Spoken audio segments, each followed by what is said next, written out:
Hello everyone, आपका स्वागत है तूफान 3.0 बैच में। चैप्टर चल रहा है human I and colourful word. मैं हूं रमेश। चैप्टर को पढ़ाई के लिए हमने छोटे छोटे टॉपिक्स में डिवाइड कर रखा है। जो ह्यूमन आई और मायोपिया के बारे में हम ऑलरेडी पढ़ चुके हैं। इसके आगे की पढ़ाई आज हम स्टार्ट करेंगे। अगर आपने हमारे साथ यह पढ़ाई नहीं करी है तो आप प्लेलिस्ट में जाकर फ्रीली अवेलेबल वीडियोस को आसानी से देख सकते हैं। तो चलिए आज की क्लास शुरू करते हैं। ये दूसरा डिफेक्ट ऑफ विजन है हाइपरमेट्रोपिया या फार साइटेडनेस। हाइपरमेट्रोपिया या फार साइटेडनेस जिस व्यक्ति को होता है, उस पीड़ित व्यक्ति को दूर की चीज़ें तो आसानी से क्लियरली दिखाई देती हैं, लेकिन नज़दीक की चीज़ें उसे देखने में प्रॉब्लम होती है, उसे दिखाई नहीं देता। ऐसा क्यों होता है? जब उसकी नॉर्मल आईज होती हैं तो रेटिना पर उसकी इमेज बनती है, लेकिन जब उसे हाइपरमेट्रोपिया होता है तो दूर की जो ऑब्जेक्ट है उसकी इमेज रेटिना के पीछे बनने लग जाती है, और रेटिना के पीछे बनने के कारण से वह उसे क्लियरली दिखाई नहीं देता। तो आपसे पूछा जाता है कि हाइपरमेट्रोपिया किसे कहते हैं, तो आपने यहाँ से तैयार कर लिया। हाइपरमेट्रोपिया में होता क्या है, तो आप कहेंगे रेटिना के पीछे इमेज बन रही है। गुरुजी, क्या कारण है हाइपरमेट्रोपिया का? तो आप कहेंगे फोकल लेंथ लेंस का बहुत बड़ा हो जाता है, या फिर आप कहेंगे आई बॉल, उसका जो आई बॉल है वह छोटा हो जाता है।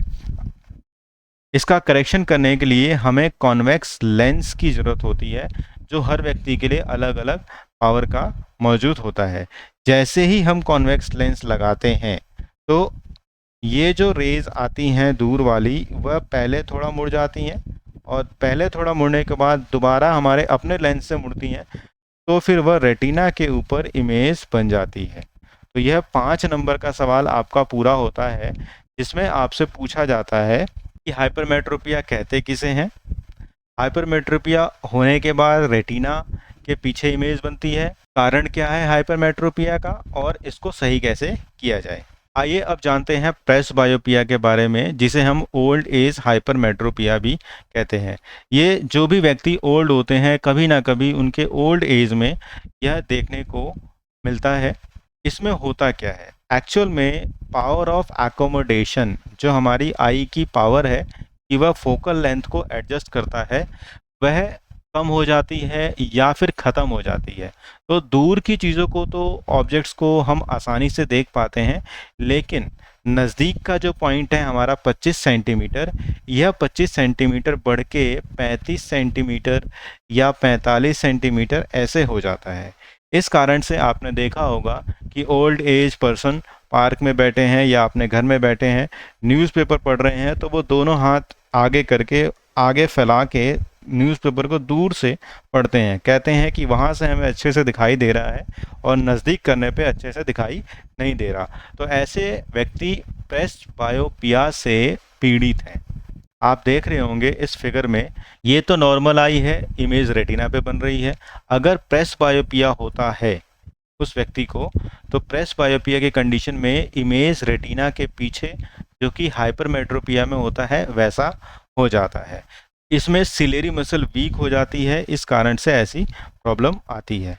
प्रेस बायोपिया को सही करना है तो हमें बायफोकल लेंस की ज़रूरत होती है। यह ऐसा लेंस है जिसमें दो लेंसों का संयोग है, दो लेंस जुड़े हुए हैं आपस में। ऊपर वाला जो लेंस है वो दूरी को देखने के लिए होता है, जबकि नीचे वाला लेंस जो है वो नज़दीक की वस्तुओं को देखने के लिए होता है। तो ऊपर वाला लेंस जो दूरी को देखने के लिए होता है उसे हम कहते हैं कॉनकेव लेंस। कॉनकेव लेंस दूरी के लिए है, और नीचे जो लेंस लगा है उसे हम कहते हैं कॉन्वेक्स लेंस, जो नज़दीक की वस्तुओं को देखने के लिए होता है। इस प्रकार के बायफोकल लेंस का जो साइज होता है वह बड़ा होता है। आपने देखा होगा ओल्ड एज में ऐसे बड़े साइज के चश्मे लोग पहनते हैं, वो एक्चुअल में प्रेस बायोपिया से पीड़ित हो सकते हैं। अब बात करते हैं कैटरेक्ट की। कैटरेक्ट को हम हिंदी में कहते हैं मोतियाबिंद। यह एक ऐसी मेडिकल कंडीशन है जिसमें हमारे लेंस के आगे वाइटिश फ्लूइड या क्लाउडी फ्लूइड इकट्ठा हो जाता है। तो हमारा जो लेंस है, जो आपको ऐसा दिख रहा है, वो लेंस के आगे कुछ ऐसा वाइट कलर का फ्लूइड इकट्ठा हो जाता है, जिस कारण से हम इसे कहते हैं मोतियाबिंद। मतलब हमारे मोती के आगे, हमारी आईज के आगे कुछ ऐसा क्लाउडी अपीयरेंस हो गया, जिस कारण से हम इसे कहते हैं मोतियाबिंद। ऐसा होने से होता क्या है एक्चुअल में, ये देखिए, ये सेब को हम देख रहे हैं, इसकी लाइट पूरी की पूरी क्रॉस करके लेंस से रेटिना के ऊपर अच्छे से इमेज बना रही है।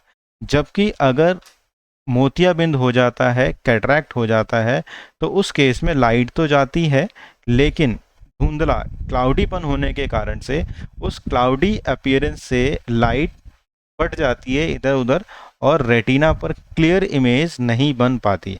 इसलिए हमें ऑब्जेक्ट दिखाई तो देता है, लेकिन वह क्लाउडी दिखाई देता है, हमें धुंधला दिखाई देता है, जिसे हम कहते हैं मोतियाबिंद। मोतियाबिंद को सही कैसे किया जाए? मोतियाबिंद को सही करने का या तो आप क्लाउडी चीज़ों को आगे से सर्जिकली रूप से हटा दें, या फिर ये एक बहुत ही न्यू तरीका है, सर्जिकल ऑपरेशन से हम पुराने लेंस को रिमूव करके उसके आगे आर्टिफिशियल लेंस भी लगा देते हैं, जिस कारण से यह सही हो जाता है। आज की क्लास में मैंने आपको 3 डिफेक्ट्स ऑफ विजन कराए: हाइपरमेट्रोपिया, प्रेसबायोपिया, कैटरैक्ट। इससे पहले हमने मायोपिया के बारे में पढ़ा था। ये जो 4 डिफेक्ट्स ऑफ विजन है, इसमें मायोपिया और हाइपरमेट्रोपिया बहुत इंपॉर्टेंट है। उम्मीद करता हूँ कि आपको ये चारों डिफेक्ट्स ऑफ विजन बहुत अच्छे से समझ में आए होंगे। चैनल को सब्सक्राइब करिए, वीडियो को लाइक करिए, अपने दोस्तों के साथ शेयर करिए कि यहाँ पर अच्छे नोट्स के साथ पढ़ाई हो रही है। Thank you.